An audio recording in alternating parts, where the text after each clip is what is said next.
The Giants were unable to win their 13th game against the Rockies in a row. They were unable to sweep this series, but all in all, it was a good, solid road trip for the Giants and certainly a good trip to Denver for the Giants, and there were some positives to take out of today's loss as well. So we'll talk about all of that and Tommy La Stella going off next. You are Locked On Giants, your daily San Francisco Giants podcast. Part of the Locked On Podcast Network, your team every day.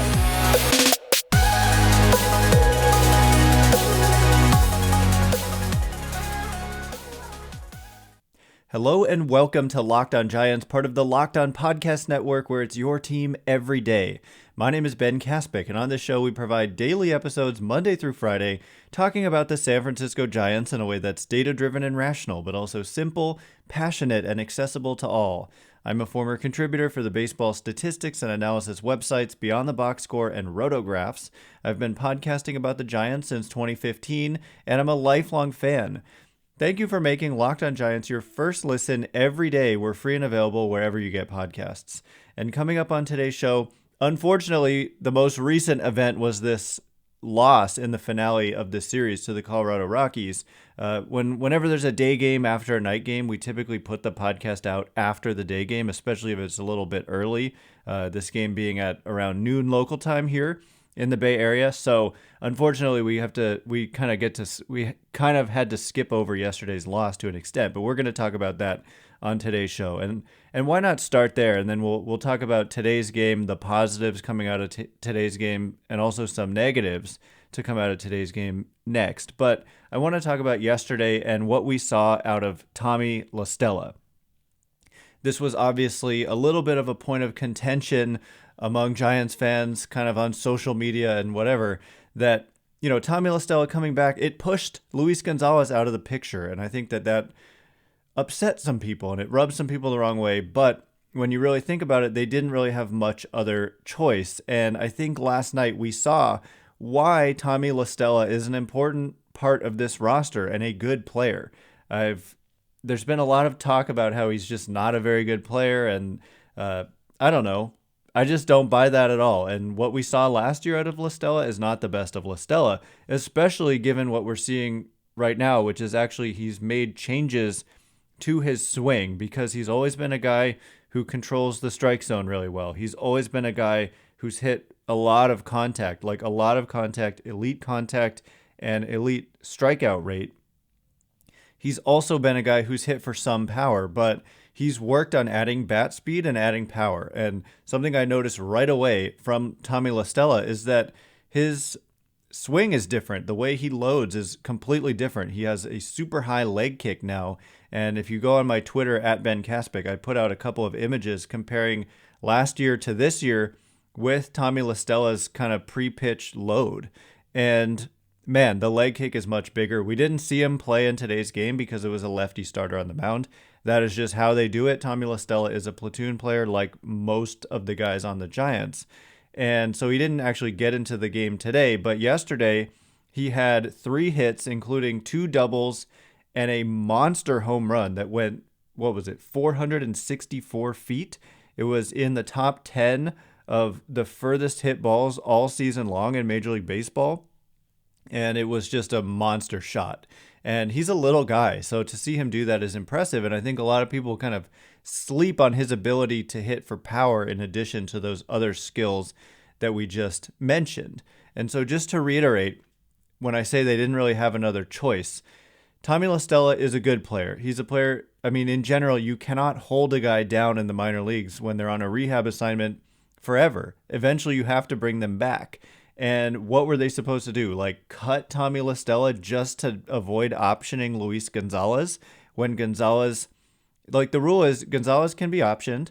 And then within 10 days, 10 days minimum, he can be back. And that the reason he would come back is if there's some kind of an injury, somehow they feel like they've survived a stretch where they needed 13 pitchers and they could roll with 14 position players for a while, or more likely is that there would be an injury. That would be a more likely situation in which we would see Gonzalez again.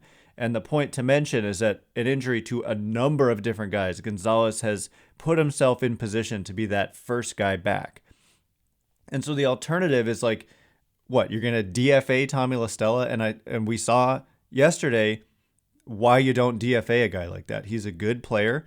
He's a good bat. I think a lot of people sleep on the bat being good, but he's a good bat, and we saw why. And so I look forward to hopefully a healthy season out of Tommy La Stella. Hopefully, I mean, if we see Luis Gonzalez again, it's probably because somebody got hurt. But when we're looking at Yastrzemski, Jock Peterson, Lamont Wade Jr., and even Brandon Belt, if any of those guys have any kind of little ding to them, and look, it happens throughout the course of a season, we will see Luis Gonzalez back with the San Francisco Giants.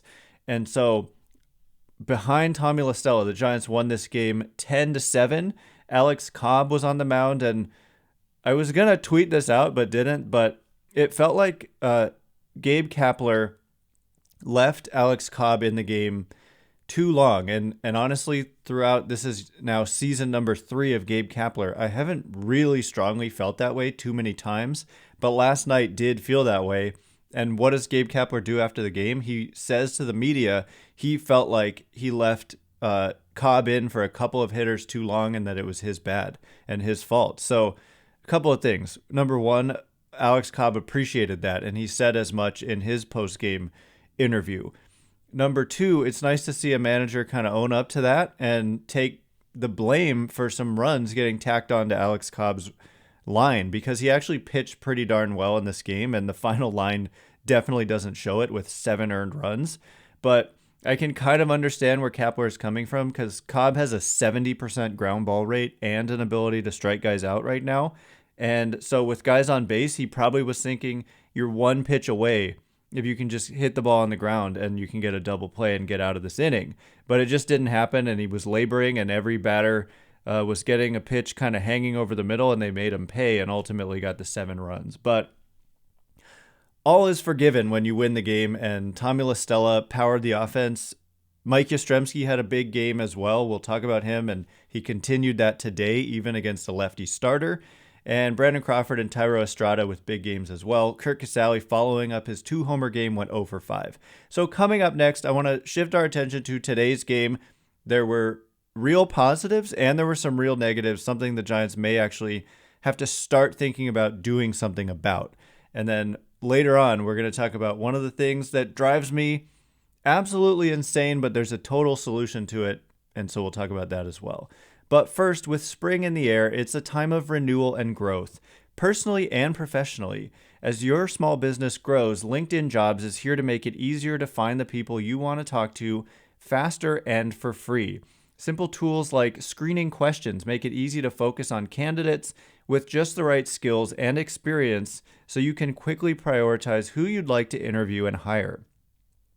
It's why small businesses rate LinkedIn Jobs #1 in delivering quality hires versus leading competitors. LinkedIn Jobs helps you find the candidates you want to talk to faster. Did you know that every week, nearly 40 million job seekers visit LinkedIn? Post your job for free at linkedin.com/lockedonmlb. That's linkedin.com/lockedonmlb to post your job for free. Terms and conditions apply. All right, as promised, I want to shift our attention to this loss, kind of talk about the series in Denver as a whole, the road trip as a whole, and the good and the bad from today, because it's getting to that point where we talked before the season about how at the 45 game mark or so is when you really can take your first thorough look at your team and really have a decent sense of some things. And so we're getting to that point. So we're going to talk about some big picture stuff. Thank you for making Locked On Giants your first listen. For your next listen, check out the Locked On Now podcast. Recaps of MLB games with analysis from our local experts, taking fans through the season like no other network, free and available wherever you get podcasts. So the good and the bad from today. The bad is that the Giants lost the game, #1.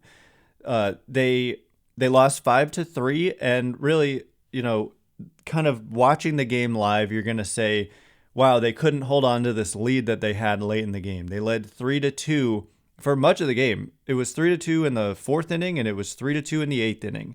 And so to me, though, this was a game more about not being able to add on offense, and it wasn't a game really about giving up some runs late.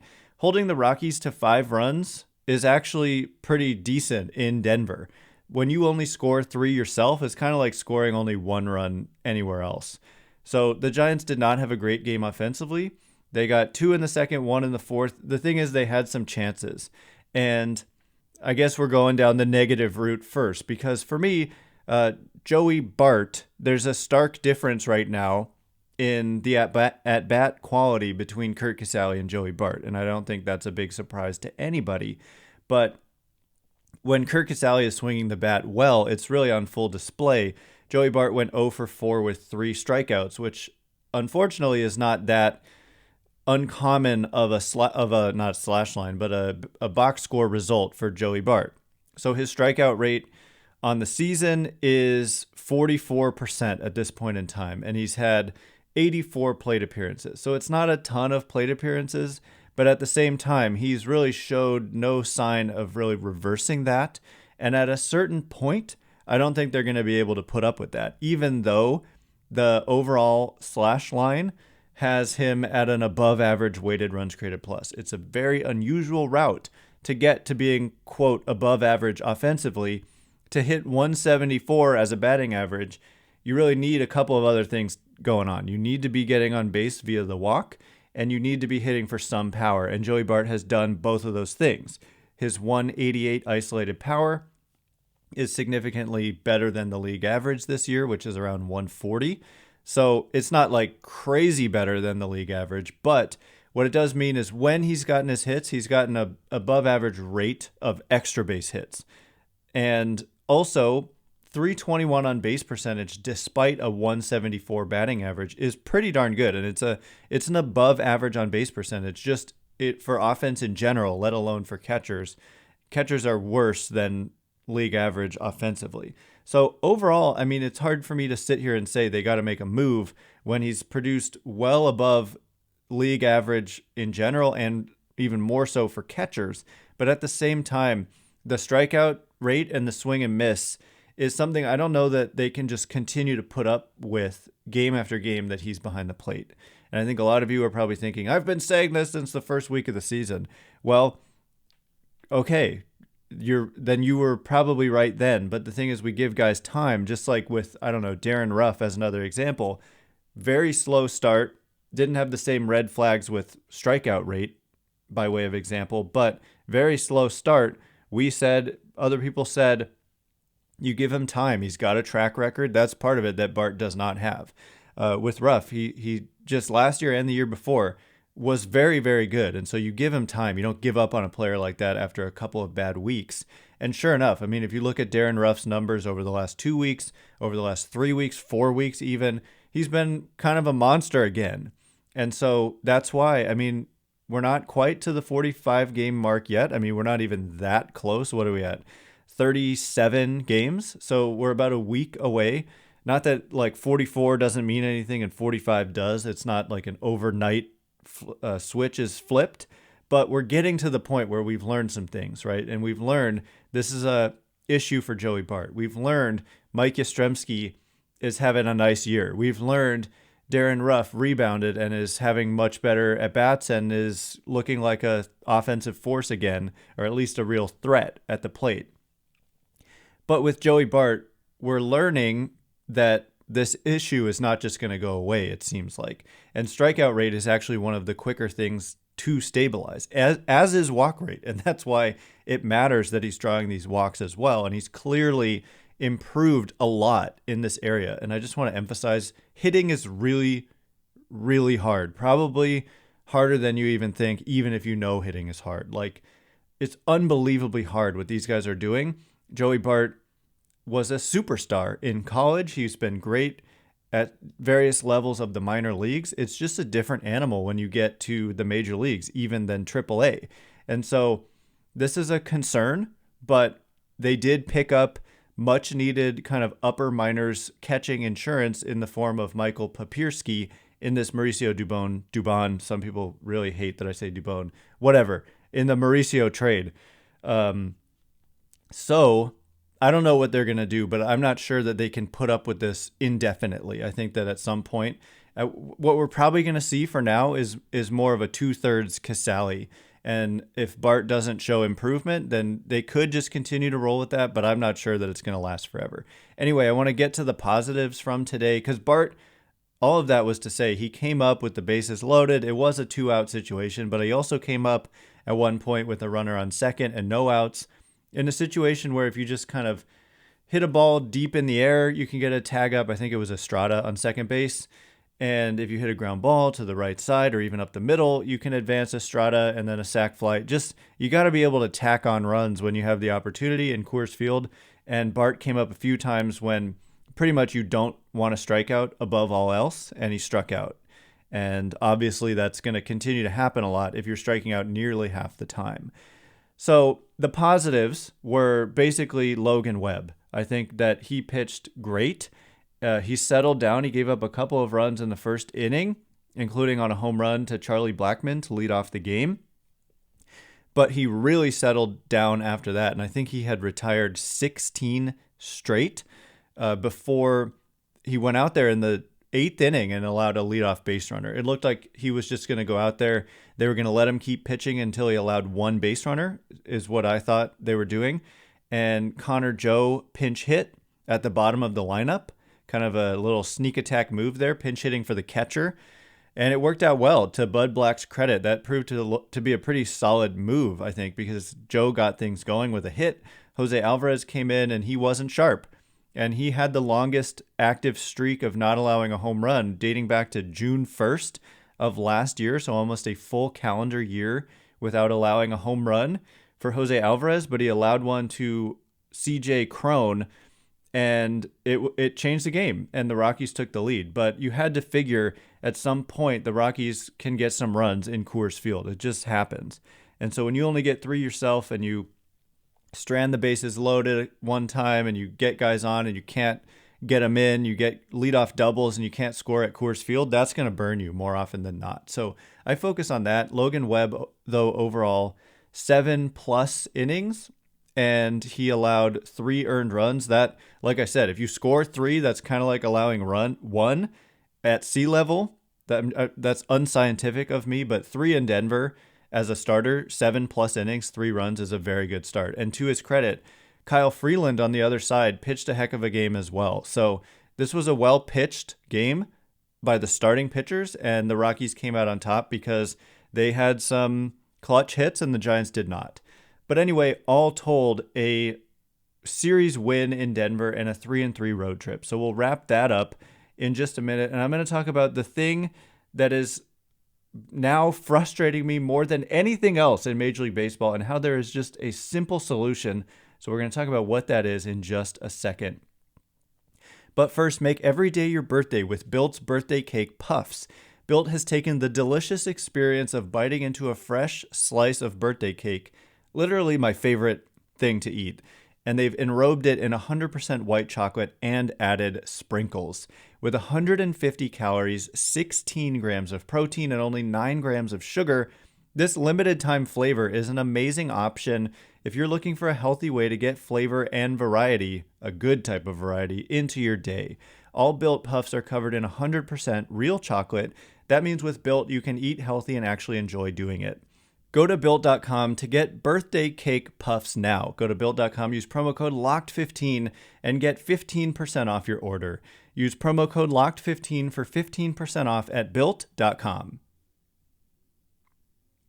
All right, here we go. We're going to just give our final takeaways on the road trip that was for the San Francisco Giants, and we'll talk about the thing that annoys me the most in Major League Baseball and how, my goodness, they could just simply solve this issue, and they will. It's coming, but it's taken too long, and today irked me more than most days in regard to this issue.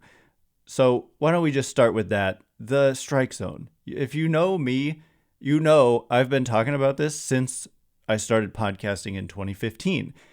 My old co-host and I, Adam Petke, we talked about this issue a lot, and it's only gotten worse with the strike zone box now appearing on the screen when you're watching every single game.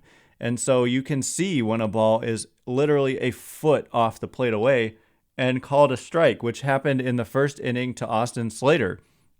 Who knows what could have been different in this game? I'm not going to sit here and say that changed the game, and if not for that call, they would have won this game. I'm certainly not saying that.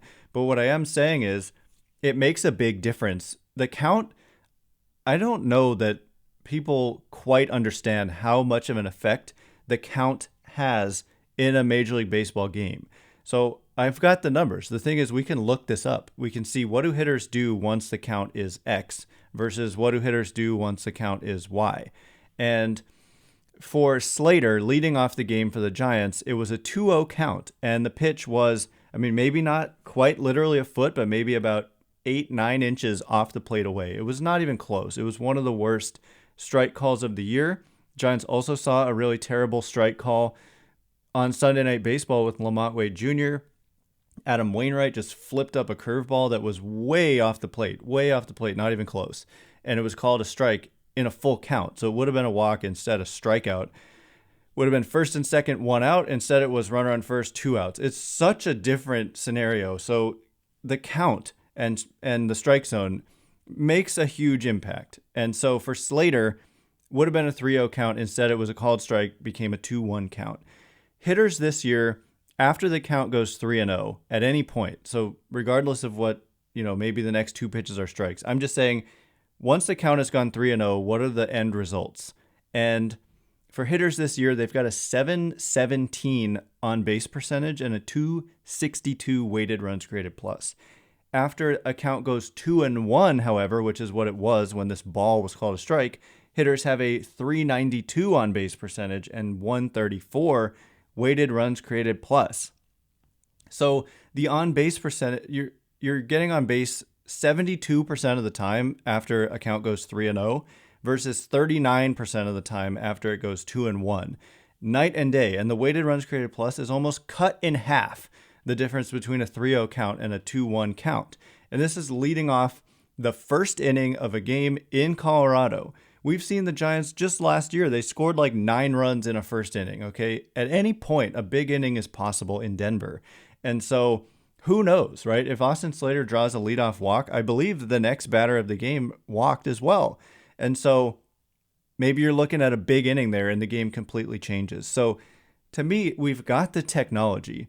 We simply must change the fact that umpires are allowed to just do this when we look. What I want to say is that umpiring is extremely hard, and these guys are among the best in the world. Okay, there's probably some umpires elsewhere who could do a better job than certain other umpires, but largely speaking, these guys are very good at their jobs. It's just a hard thing to do. These pitches are 1,000 times nastier than they look on TV, and they're coming at like 101 miles an hour. It kind of doesn't look that impressive on TV. But if you were to stand in there, it's a blur. You can smell it. You can hear it. You probably can't see it all that well because it's just coming in so fast. And they're wearing a mask over their face, and they're often not standing square on with the plate because they're trying to get around the catcher. So they're standing off to the side. How can you tell me they have a good sense of exactly where the edge of the plate is? The answer is they don't. And so asking humans to make these calls, given all the conditions I just described, is insane. And of course, for the longest time, there was no other option. But now there is. And so it's going to happen at some point, whether it's a challenge system or just making every single call called by the automated strike zone. For me, I hadn't thought too much about this, but Theo Epstein, who now works for Major League Baseball, has talked about how if you just do with the automated ball strike system on every call, you lose the value of framing and also the aesthetics of framing. And I'm not sure that I'm ready. That would be so much better than what we have now. I just want to say I would take that in a heartbeat over what we have now with just humans calling it, and you can't challenge it even if it like ends your season on a just terrible call. You just got to live with it as it is now. So just get it right.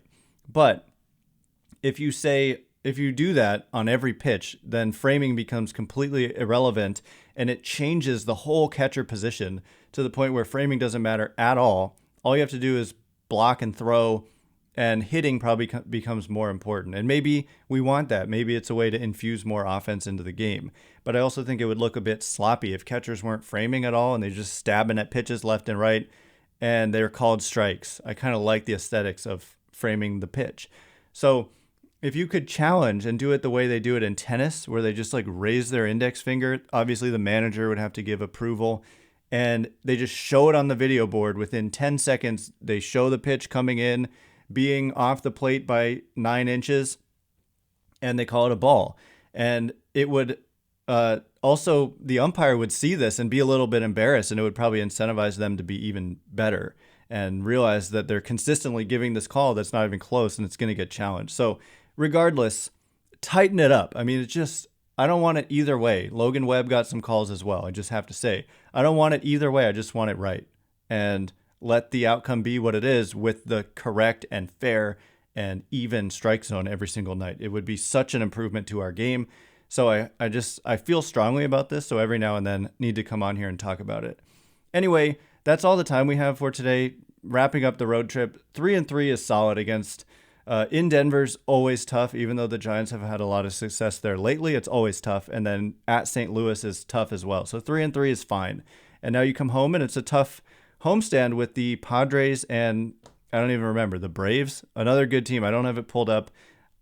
Obviously, we'll talk about it before that team comes into town, but a couple of good teams coming into town in addition. I mean, the Padres plus one other good team. I think it's the Braves. Anyway, that is all the time we have for today. Thanks again for making Locked On Giants your first listen every day. Now make your second listen Locked On MLB. Paul Francis Sullivan, please call him Sully, brings you his unique perspective on the major leagues past and present. It's free and available wherever you get podcasts. Once again, my name is Ben Kaspick. Check me out on Twitter at Ben Kaspick, Kaspick. If you like this show, please consider rating it or leaving a review. And thank you so much in advance, and thank you to everyone who's done so already.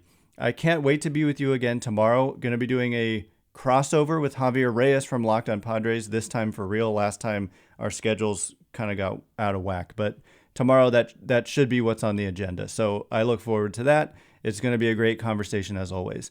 Can't wait to be with you again then. Thanks again for listening. Stay Locked On Giants.